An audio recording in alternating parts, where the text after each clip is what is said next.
कृष्ण प्रेष्ठाय भूतले श्रीमते भक्ति वेदांत स्वामिनिति नामिने नमस्ते सरस्वते देवे गौरवाणी प्रचारिणे निर्विशेष शून्यवादे पाश्चात्य देश तारिणे जय श्री कृष्ण चैतन्य प्रभु नित्यानंद श्री अद्वैत गदाधर श्रीवासादि गौर भक्त वृंद हरे कृष्णा कृष्णा कृष्णा हरे हरे हरे राम राम राम हरे हरे।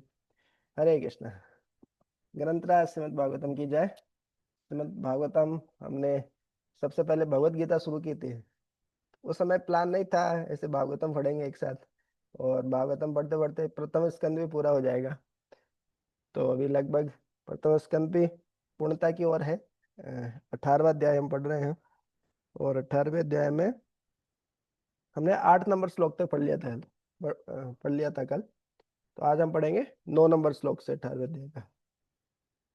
18वें अध्याय के बाद में 19वां अध्याय और है। उसके बाद में प्रथम स्कंद, जो कि सबसे बड़ा स्कंद है, मतलब सबसे मोटा।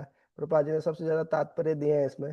प्रभुपाद जी जब ये लिख रहे थे, इसका तात्पर्य दे रहे थे, तो प्रभुपाद जी को लग रहा था कि मैं इतने दिन इस धराधाम पे नहीं रहूंगा, मैं ज्यादा दिन नहीं रह पाऊंगा।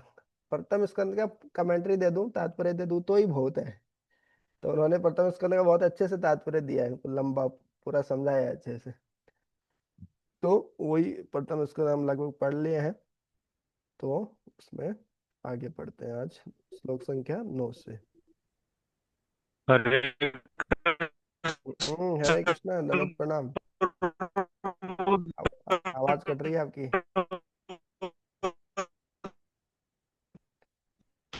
ठीक है प्रभु जी, तो अपन शुरू करते हैं।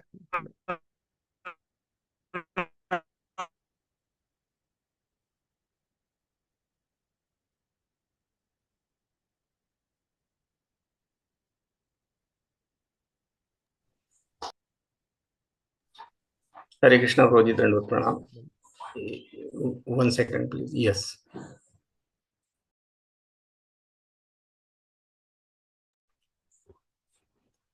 उपवर्णितमेतद्वः पुण्यं पारीक्षितं मया वासुदेव कथोपेतमाख्यानं यद पृच्छत। हे मुनियों, जैसा आपने मुझसे पूछा था, अब मैंने पवित्र राजा परीक्षित के इतिहास से संबंधित भगवान कृष्ण की कथाओं की लगभग सब बातें सुनाई है। श्रीमद्भागवत भगवान के कार्यकलापों का इतिहास है, और भगवान के कार्यकलाप भगवत भक्तों को साथ लेकर ही संपन्न होते हैं। अतएव भक्तों का इतिहास भगवान कृष्ण के कार्यकलापों के इतिहास से भिन्न नहीं है। भगवत भक्त भगवान तथा उनके शुद्ध भक्तों के कार्यकलापों को एक सा ही समझता है, क्योंकि ये सभी दिव्य होते हैं। हरे कृष्ण। हरे कृष्णा। तो कि भक्तों के बिना भगवान नहीं हो सकते, और भगवान के बिना भक्त नहीं हो सकते। भक्तों के पास जाते तो भगवान की सेवा दे ही देते हैं, और भगवान के पास जाते तो भक्त भक्तों का संग दिला देते हैं। इस प्रकार से तो दोनों एक दूसरे से अलग नहीं है, एक ही है। भगवत गीता में भगवान बता रहे हैं, और भागवत में भगवान के भक्तों के बारे में बताया जा रहा है, लेकिन बात एक ही है, दोनों ही दिव्य है। उसमें सिद्धांत था कि ऐसा करना चाहिए, ऐसे करना चाहिए। इसमें उदाहरण हमको देखने को मिलता है कि हाँ, इस भक्त ने, ध्रुव महाराज ने ऐसे किया, प्रहलाद महाराज ने ऐसे किया, परीक्षित महाराज ऐसे कर रहे हैं। तो ये इस प्रकार से भक्तों की महिमा को कम नहीं आंकना चाहिए। तो इस प्रकार से भक्तों के पास जाएंगे तो वो थोड़े ना बोलेंगे कि मैं ही भगवान हूँ। जैसे बहुत फेमस है वृंदावन में, फिर भी एक बाबा जी, तो फिर भी उनके बहुत सारे इस प्रकार से वीडियो आ रहे हैं, जो अद्वैतवाद जो होता है ना, मायावाद, इस प्रकार से कि अंततः जो जीव है वो भगवान ही बन जाते हैं। तो भले ही महामंत्र का लोग जप करते हैं, चैतन्य महाप्रभु साउथ दक्षिण भारत की तरफ जा रहे थे, एक व्यक्ति महामंत्र का जप कर रहा, बहुत अच्छे जप कर रहे हैं। तो चैतन्य महाप्रभु के पार्षद ने बहुत खुश हो गए, अरे ये भी महामंत्र का ही जप कर रहे हैं, भगवान के नाम का जप कर रहे हैं, बहुत अच्छा है। चैतन्य महाप्रभु बोले, नहीं, बिल्कुल अच्छा नहीं है। ये जो महामंत्र का जप कर रहा है ना, इसलिए जप कर रहा है क्योंकि ये खुद कृष्ण बनना चाहता है, खुद राम बनना चाहता है। हाँ, तो इस प्रकार से भी भगवान के नाम का प्रयोग करते हैं अद्वैतवादी, खुद भगवान बनने के लिए। लेकिन भगवान उससे खुश नहीं होते, चैतन्य महाप्रभु उससे बिल्कुल प्रसन्न नहीं है। तो इस प्रकार से राधा नाम का जप करें, भगवान महामंत्र का जप करें, राम का नाम जप करें, हम भगवान के शाश्वत दास हैं। भगवान भगवान है, हम जीव हैं। ऐसे नहीं कि हम भगवान का नाम जप करते करते एक दिन भगवान बन जाएंगे, ऐसा नहीं। तो ये सबसे बड़ी कमी हो जाती है फिर, जीव को ही भगवान बना देना। हाँ ठीक है, शिष्य के लिए जो गुरु है वो भगवान की तरह होता है, भगवान के समान होता है, लेकिन इसका मतलब ये नहीं कि वो भगवान ही बन गए। भगवान तो एक ही है, अद्वितीय हो, है? फिर वो दूसरा नहीं, उनके समान ऐसा। हम्म तो अभी परीक्षित महाराज की जो भगवान से संबंधित कथाएं थी ऊपर सब सुनाई, तो इसका हम बता रहे हैं कि ये तो लगभग मैं सब बातें आपको बता दिया हूँ।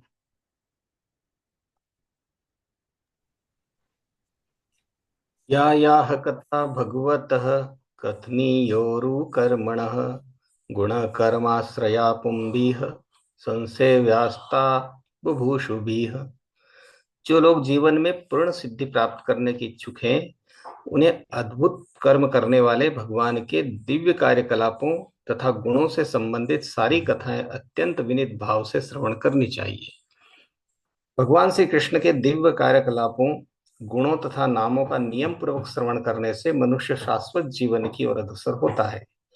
नियम पूर्वक श्रवण करने का अर्थ होता है उन्हें धीरे धीरे सही और वास्तविक रूप में जानना, और उन्हें इस तरह जानने का अर्थ है शाश्वत जीवन प्राप्त करना, जिसका उल्लेख भगवत गीता में हुआ है।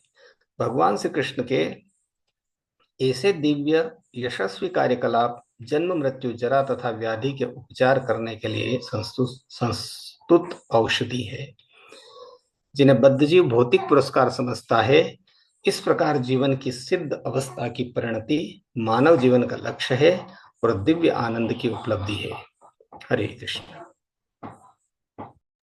हम्म तो इस प्रकार से बता रहे हैं, हाँ, कि जो भी जीवन में सिद्धि चाहता है, सिद्धि प्राप्त करने का इच्छुक है, उन्हें अद्भुत कर्म करने वाले भगवान गुरु कर्मा है, उनके दिव्य कार्यकलापों तक गुणों से संबंधित सारी कथाएं सुननी चाहिए।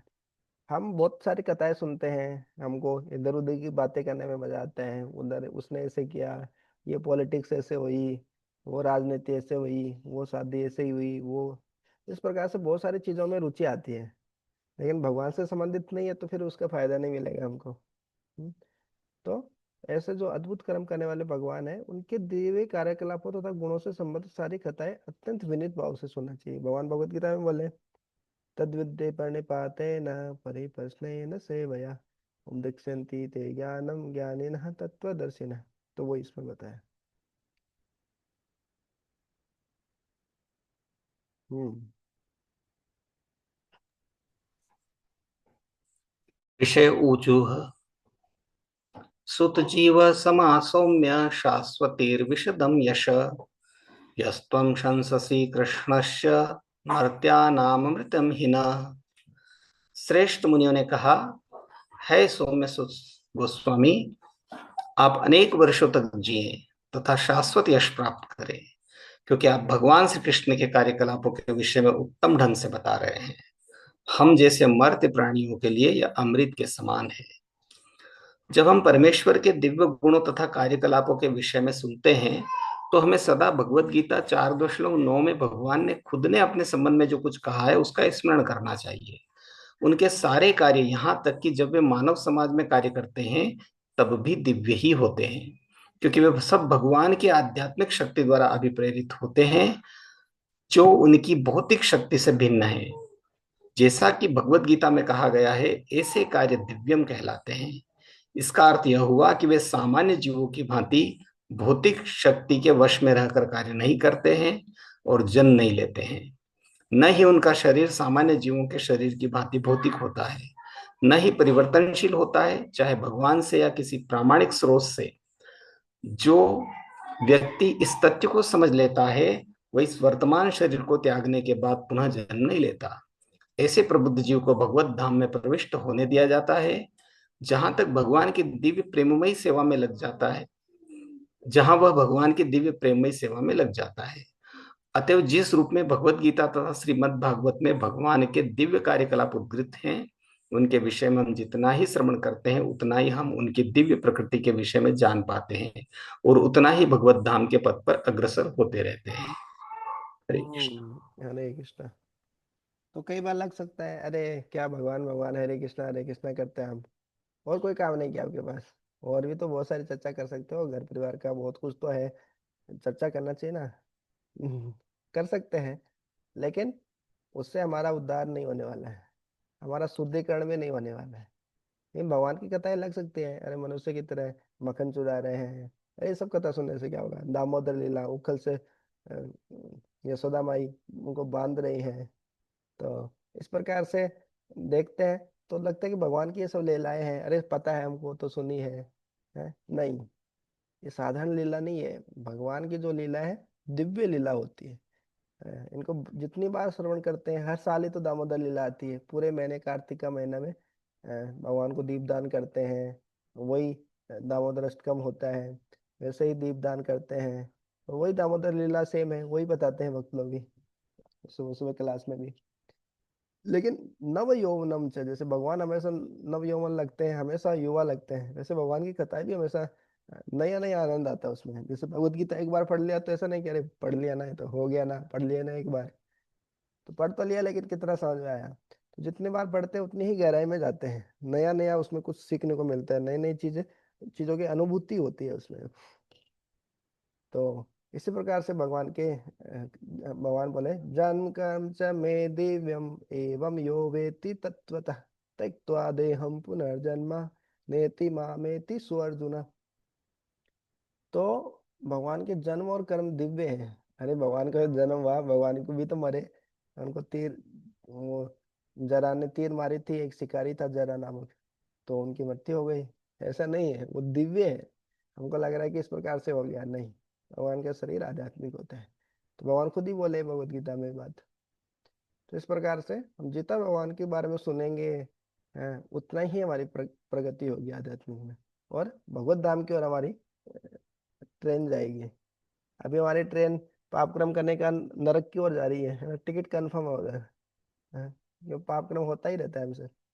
तो लेकिन ऐसे भगवत कथा सुनने से, भगवान का नाम जप करने से ही वो आध्यात्मिक जगत की ओर, भगवत धाम की ओर वो ट्रेन ट्रेन का टिकट मिल जाएगा हमारा। कितना अच्छा है।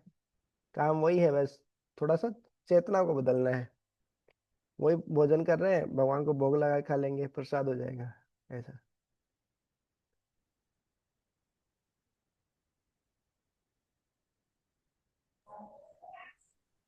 कर्मण्यस्मिन्ननावाश्वासे धूमधूम्रात्मनां भवान् आपाययति गोविंद पाद पद्मासवम मधु।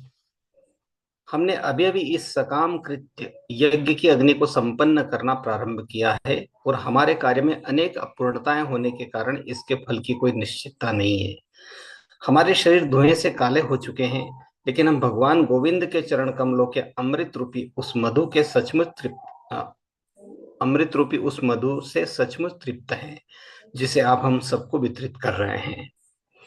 नैमिषारण्य के मुनियों ने जो यज्ञाग्नि जलाई थी वह निश्चय ही धुएं तथा संशयों से पूर्ण थी, क्योंकि उनमें अनेक दोष थे।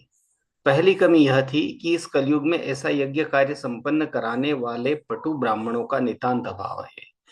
ऐसे यज्ञों में यदि कोई दोष रह जाता है तो पूरा खेल बिगड़ जाता है और फल भी अनिश्चित रहता है, जैसा कि कृषि उद्यम में होता है। धान के खेत को जोतने से अच्छा फल तभी मिलता है जब अच्छी वर्षा हो, अन्यथा फल अनिश्चित है।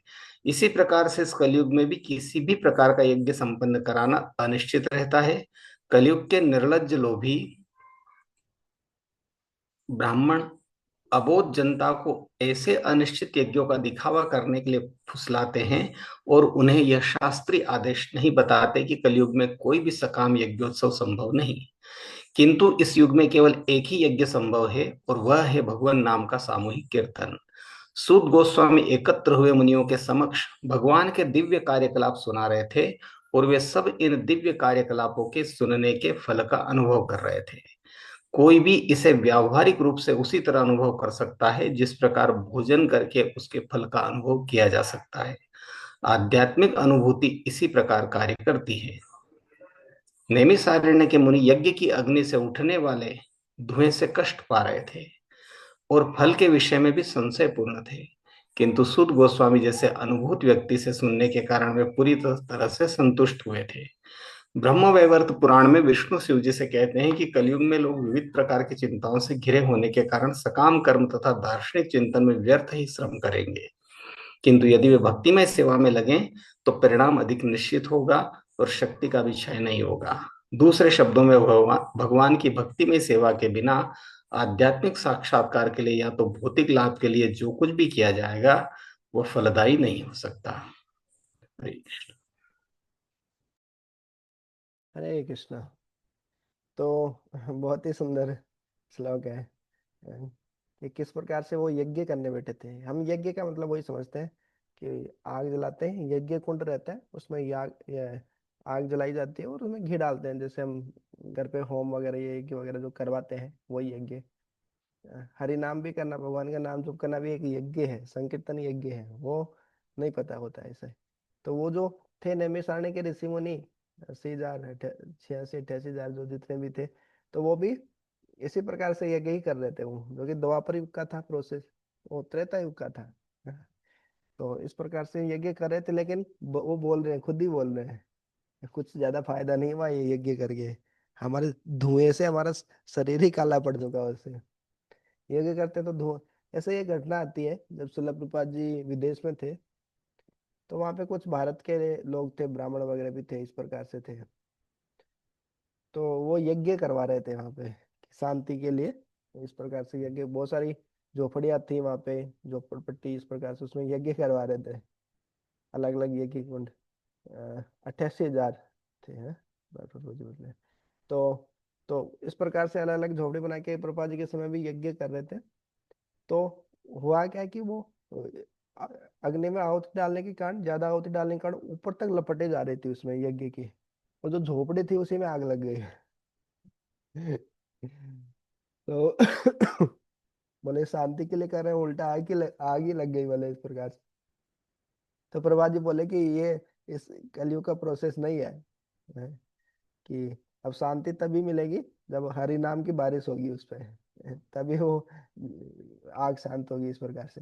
तो नैमिषारण्य के ऋषि भी बोल रहे हैं कि हमने ये यज्ञ किया, बहुत कुछ किया, हमारे शरीर ही काले हो गए धुआं से, कुछ ज्यादा कुछ फायदा नहीं हुआ फल में।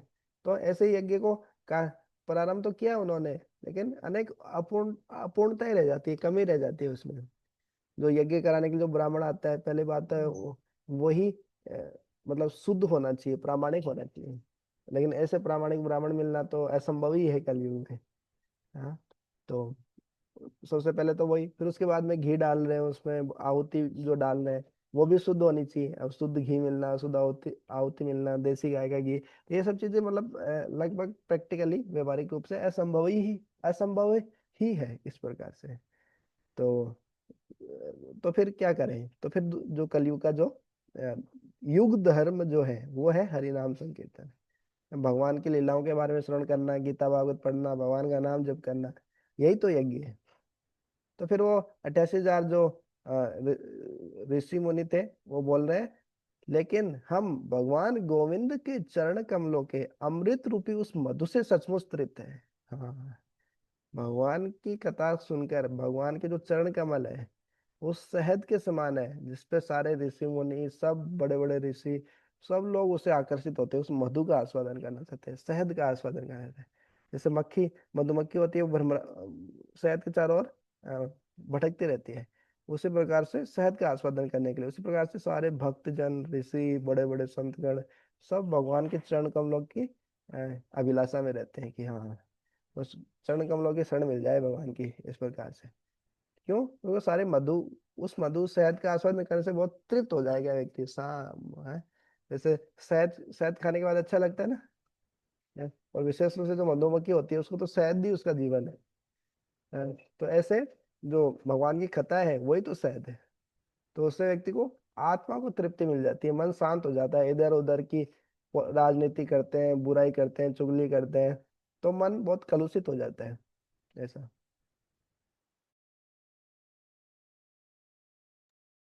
तो इसमें वही बताया, पूरा खेल बिगड़ जाता है इसमें, जो ये यज्ञ कराते हैं हम घर पे, है। तो जैसे कोई खेती खेती होती है, तो खेती की तरह होता है वो यज्ञ। अब खेती में अनाज आएगा ही आएगा, हम बीज बो दिया तो मतलब फसल अच्छी हो जाएगी, गारंटी नहीं है। फसल अच्छी होएगी, उसमें बारिश होना चाहिए, टाइम पे पानी देना है, खाद देना है, उसमें खरपतवार उसका घास फूस निकालना है, कटाई करवानी है। कटाई कराने के बाद तुरंत बारिश हो गई तो फिर सुखाना पड़ेगा, बहुत सारी चीजें हैं खेती करने में। तो ऐसे ही वो जो यज्ञ करते हैं, अग्निहोत्र यज्ञ करते हैं, उसमें वही बहुत सारी समस्याएं हैं इस प्रकार से।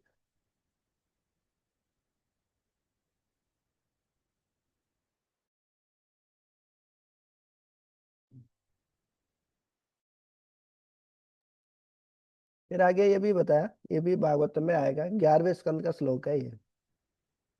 भक्ति प्रसानुभव विरक्ति अन्यत्र चेस त्रिक एक काल प्रपद्यमानस्य यथा स्नतः स्युत् तुष्टे पुष्टे क्षुद अपायो। बताते हैं कि जिस प्रकार से जब कोई व्यक्ति भोजन करता है तो क्या होता है, उसको तुष्टि संतुष्टि मिलती है, पुष्टि पोषण मिलता है, और क्षुद अपाय भूख शांत हो जाती है उसकी। तीनों चीजें एक साथ होती है। ऐसे कोई व्यक्ति भक्ति करता है तो उसको परेशानुभव, पर इस अनुभव भगवान की अनुभूति, हम्म, भौतिक जगत से विरक्ति और भक्ति, तीनों एक साथ आ जाता है, तीनों एक साथ मिल जाते हैं।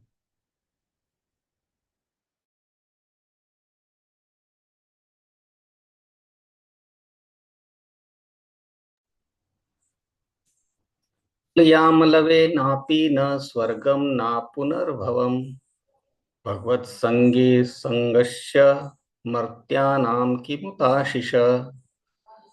भगवत भक्त के साथ क्षण भर की संगति के महत्व की तुलना न तो स्वर्गलोक की प्राप्ति से न भौतिक मुक्ति की प्राप्ति से की जा सकती है।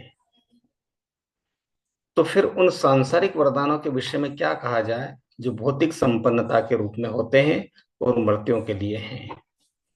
एक वस्तु की तुलना दूसरी वस्तु से तभी की जा सकती है जब दोनों में कुछ समान बातें होती हैं। हम शुद्ध भक्त की संगति की तुलना किसी भौतिक वस्तु से नहीं कर सकते। जो लोग भौतिक सुख के आदी बन गए हैं वे चंद्र शुक्र तथा इंद्रलोक जैसे स्वर्गीय ग्रहों की कामना करते हैं, और जो भौतिक दार्शनिक चिंतन में उन्नत होते हैं वे भवबंधन से मोक्ष की कामना करते हैं। जब मनुष्य सभी प्रकार की भौतिक उन्नति से हताश हो उठता है तो वह विपरीत प्रकार के मोक्ष की कामना करता है जो अपुनर्भव या पुनर्जन्म न होना कहलाता है। किंतु भगवान के शुद्ध भक्त स्वर्गलोक में मिलने वाले सुख की कामना नहीं करते, न ही वे भवबंधन से मोक्ष चाहते हैं। दूसरे शब्दों में भगवान के शुद्ध भक्तों के लिए स्वर्गलोक में प्राप्त भौतिक सुख माया जाल के समान होता है, और चूंकि वे सुख दुख की भौतिक धारणाओं से पहले से मुक्त रहते हैं अतः वे यथार्थ रूप में भौतिक जगत से भी मुक्त होते हैं। इसका अर्थ यह हुआ कि भगवान के शुद्ध भक्त इस जगत तथा आध्यात्मिक जगत दोनों ही में दिव्य स्थिति में अर्थात भगवान की सेवा में लगे रहते हैं। जिस प्रकार सरकारी नौकर सदा नौकर रहता है, चाहे वह घर में हो या ऑफिस में या किसी अन्य स्थान में, उसी प्रकार भक्त को किसी भी भौतिक वस्तु से कुछ भी लेना देना नहीं रहता, क्योंकि वह अनन्य भाव से भगवान की दिव्य सेवा में लगा रहता है। क्योंकि उसे किसी भौतिक वस्तु से कोई सरोकार नहीं रहता, अतः उसे भौतिक वरदानों से क्या मिलने वाला है, चाहे वह राजपद हो या इससे भी बड़ा कोई अन्य पद, जो ये शरीर के नष्ट होते ही समाप्त हो जाते हैं।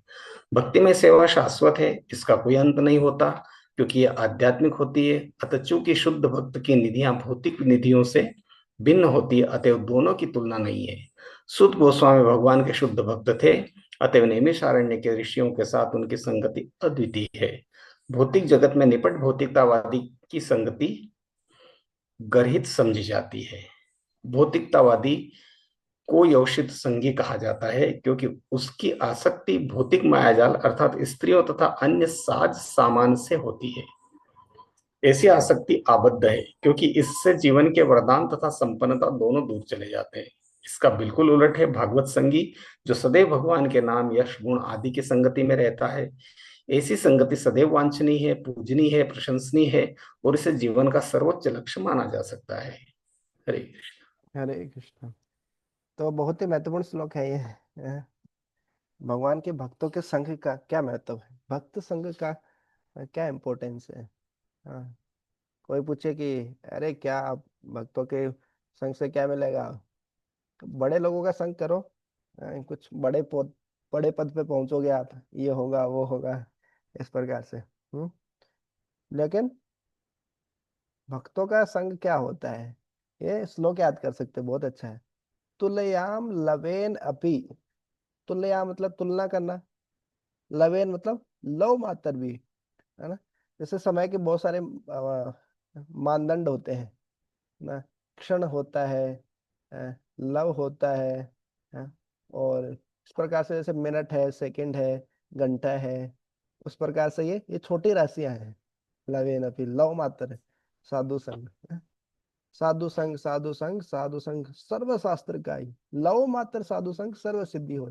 लव मतलब एक सेकंड का भी बहुत कोई हिस्सा होता है, 16वां हिस्सा होता है कि कौन सा हिस्सा होता है, हमें देखना पड़ेगा। तो लवेन मतलब लव मात्र भी, बहुत थोड़ा सा भी भक्तों का संग करने से जीवन बदल सकता है, बोले। वाह, बहुत सारे ऐसे घटनाएं हैं इस्कॉन के भक्तों का, खाली देखा है ऐसे जाते हुए देखा। तो जिसने पहले से भक्ति की है, जिसकी पहले से भक्ति है पिछले जन्म की, देखते ही प्रभावित हो जाता है, ओ अरे भक्त जा रहे हैं धोती कुर्ता पहन के, इस प्रकार से इतना सुंदर लग रहा है, तो उनके अपने आप भाव आ जाते हैं। तो लव मात्र है, कोई भगवत गीता ऐसे दिखाए, दिखाने से उतनी सुकृति इतनी बढ़ गई कि बाद में जाके आगे चलकर भक्त बन जाते हैं। तो लव मात्र संग है, थोड़ा सा भी संग है, क्षण मात्र का भी संग है भक्तों के साथ, उसकी तुलना, उसकी तुलना नहीं कर सकते आप। न स्वर्गम न पुनर्भव, मतलब स्वर्ग से भी नहीं कर सकते। जैसे भक्ति में आने से पहले तो हम स्वर्ग को ही सब कुछ मानते थे, स्वर्गवासी ही लिखते हैं ना, कोई चला जाता है तो स्वर्ग को इतना अच्छा क्यों माना जाता है। स्वर्ग भी भौतिक जगत में ही आता है, वहां पर भी जो लोग रहते हैं उनका, उनको जन्म मृत्यु जरा व्याधि होती है, उनका भी, उनकी भी मृत्यु होती है, सब कुछ होता है? फिर भी स्वर्ग में बहुत सारी सुख सुविधाएं हैं। इसलिए प्रभुपाद जी ज्यादा वर्णन नहीं किए हैं स्वर्ग की सुख सुविधाओं का। लेकिन वहां पे केवल अ, ते तम भुक्त्वा अमृत, ते तम भुक्त्वा मृत्युलोकम विशंति है। वहां पे क्या पुण्यों का क्षय होता है, जब व्यक्ति कोई धर्म का काम करता है, बढ़िया काम करता है, पुण्य काम करता है भौतिक रूप से, तो स्वर्ग लोग जाता है। जब उसके पुण्य खत्म हो जाते हैं तो फिर से पृथ्वी पे आ जाते हैं। लेकिन वहां पे पाप नहीं लगता है, मतलब जैसे यहाँ पे कोई नशा करता है तो पाप लगता है, लेकिन वहां पे जो नशा करते हैं, जो सोमरस का पान करते हैं, तो पाप नहीं लगता उनको। वहां पे मान लीजिए वो मांसाहार भी करेंगे तो मांसाहार का भी पाप नहीं लगता उनको। अवैध संबंध, ये सब चीजें नहीं है वहां पे, उसका पाप नहीं लगता उनको, इसलिए लोग स्वर्ग जाना चाहते हैं? लेकिन जब उनका पुण्य का अकाउंट खत्म हो जाएगा तो फिर से धरती पे आना है, तो फायदा क्या हुआ। और भक्ति कर नहीं पाएंगे, इंद्रिय विषयों में आसक्त हो जाएंगे, क्योंकि उसका पाप नहीं लगता, तो वो वही काम करते रहते हैं, भगवान की भक्ति, भगवान को भूल ही जाते हैं। हम्म, तो ये स्वर्ग भी नहीं जाना चाहते, भक्तों की संग की तुलना स्वर्ग से नहीं कर सकते, स्वर्ग तो बहुत छोटी चीज है? न अपुनर्भवम है।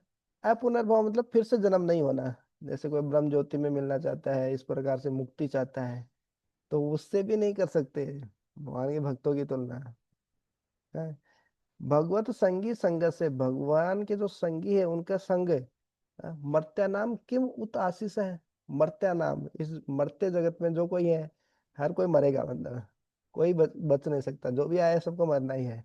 तो मर्त्या नाम, इस मर्त्य जगत में जो लोग मरने के लिए बाध्य हैं, उनके लिए किम उत आशीष है, इससे बड़ी आशीष और क्या हो सकती है। किम क्या, उत मतलब कहा गया है, कहा जा सकता है, आशीष मतलब आशीष, तो इससे बड़ा वरदान और क्या हो सकता है, और क्या चाहिए, मतलब है। तो जो भौतिक जगत में जो मरने वाला व्यक्ति है, उसके लिए इससे बड़ा आशीर्वाद और क्या हो सकता है? भगवत संगी संगत से, भगवान के जो संगी है, भगवान के जो भक्त है, उनका संग ही सब कुछ है? तो अ, तुलयाम लभेन अपि न स्वर्गम न पुनर्भवम भगवत भक्ति संगस्या मर्त्यानाम किम उत आशीष, इस प्रकार से बताया। तो क्योंकि भगवान के भक्तों की संग मिलने से हम भगवत धाम जा सकते हैं, भगवान के पास जा सकते हैं, इस प्रकार से। तो ये भौतिक सुख तो कुछ भी नहीं है, थोड़े समय के लिए मिलेंगे फिर चले जाएंगे, तो फायदा क्या हुआ। जैसे हर कोई परमानेंट नौकरी चाहता है, ऐसी नौकरी मिले कि मतलब फायर नहीं करे, भगा नहीं दे, और बढ़िया सैलरी, तनख्वाह भी बढ़िया हो, सुख सुविधाएं भी हो, और बढ़िया आराम भी करे, तनख्वाह भी मिले, और परमानेंट भी हो, सरकारी टाइप में हो ऐसा। तो ऐसे प्राइवेट नौकरी नहीं चाहिए कि हर कभी भगा दे। तो उसी प्रकार से स्वर्ग जाना, ये सब चीजें, भौतिक सुख सुविधा चाहना, ये प्राइवेट नौकरी की तरह है। भगवत धाम जाना, भगवान के पास जाना, शाश्वत आनंद, वो है एकदम वो नौकरी, ऐसी जो एक बार मिल गई फिर कभी जाएगी नहीं, कभी छूटेगी नहीं, ऐसा।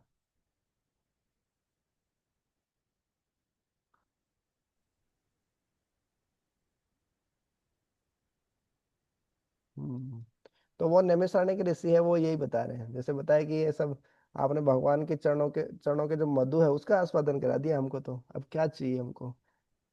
तो यज्ञ कर करके शरीर ही काले हो रहे थे हमारे, कुछ फायदा नहीं हुआ उससे। लेकिन आप जैसे भगवत भक्त, जो सुखदेव गोस्वामी जैसे बोले, सूत गोस्वामी, आप जैसे शुद्ध भक्त का संग करके हमारा जीवन बदल गया, इस प्रकार से बोलते हैं। भगवत भक्ति का उल्टा होता है योषित संगी, ये आएगा आगे। तो मतलब अवैध संबंध हो, या जो पैसा है, या जो चार नियम, जो पाप कर्म है वो करने के आदी होते हैं, आसक्त होते हैं चार पाप कर्म करने के। तो उनका संग करेंगे तो जीवन पूरा हमको भी वही लगेगा कि हाँ, हमको भी ऐसे ही स्टे कूल, जो नशा करते हैं बोलते, कूल रहिए, कूल, नशा कीजिए, क्या इतना टेंशन है हो, है। तो उनका संग करेंगे तो हमको भी लगेगा हाँ यार, कूल रहना चाहिए, इस प्रकार से, ये सब चीजें। तो इस प्रकार से वो नहीं करना है, जबकि संग करना है भगवान के भक्तों का। तो उससे ना जीवन बदल जाएगा। ऐसी संगति सदैव वांछनीय है, पूजनीय है, प्रशंसनीय है भक्तों का संग, और इसे ही जीवन का सर्वोच्च लक्ष्य मानना चाहिए, ऐसा। ठीक है। श्रीधर प्रभु जी कुछ बोलना चाह रहे हैं क्या? हाँ जी प्रभु जी, थोड़ा